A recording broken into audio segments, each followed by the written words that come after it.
you learned about a domain and a codomain, where the domain consisted of the set of all possible values for the independent variable, and the codomain was a set of all possible values of the dependent variable. Now we will be calling the independent variable x and the dependent variable y. So let's write that, x and y. Now let's change the color of the pen, and we're going to say that of all the possible values of x, we're going to pick out a few of them. We're going to take numbers 1, 2, 3, and 4. Now I'm going to say that 1 maps to 1, 2 maps to 4, 3 maps to 9, and 4 maps to 16. So looking at this, you can easily pick up that y would be equal to the value of x squared. Now I'm going to tell you an important fact that I suggest that you keep in mind for the rest of this lesson. You see, any number of the possible values of x that I assign to x, I will always get a value for y. Any number that I say x is, I will always get a value for y. And this can be shown in the graph for this function y equal x squared. So let's take a look at that graph. So we have the function y equal x squared. So let's take a look at the graph. Not drawn to scale here. We have the graph of y equal x squared. Now notice that I was able to draw this graph with just one stroke of the pen. No breaks in the curve. And just to confirm this even more, we're going to take another function. We're going to say that x is equal to 1, 2, 3, and 4 again. And we're going to say that y now is also equal to 1, 2, 3, and 4.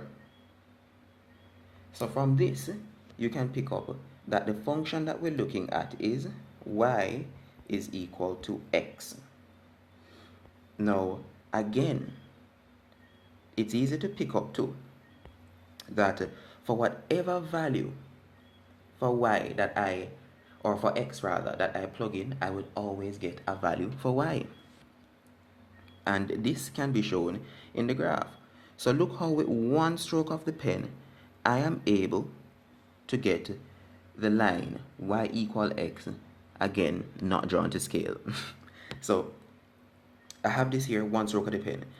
Now, these two characteristics, my ability to draw a function without taking the pen off the paper so as to not have any breaks in the curve, and the fact that the dependent variable is defined for every value, for every possible value of the independent variable, that indicates to me that the function is continuous.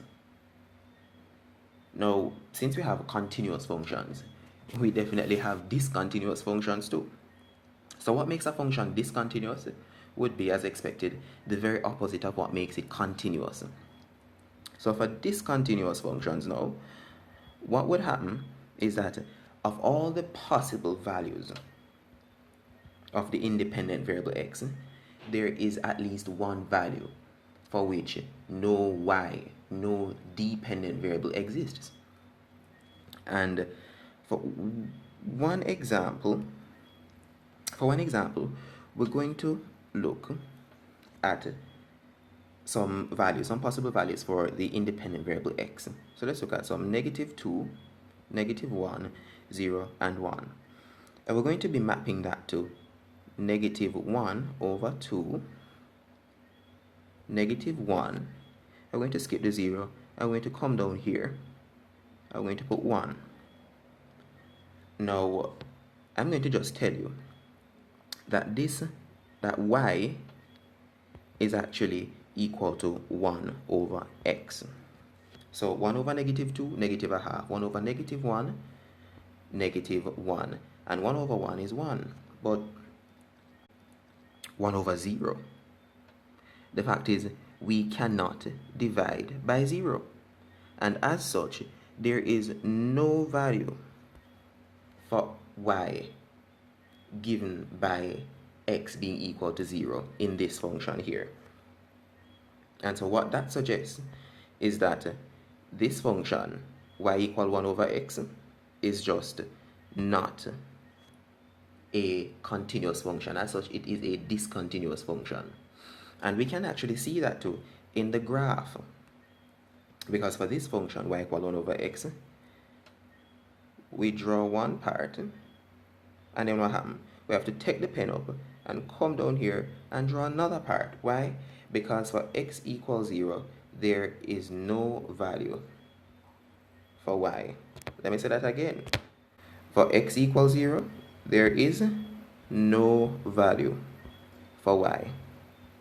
And so, with this in mind, we can see the difference. We can come to fully appreciate the difference between a continuous function and a discontinuous function.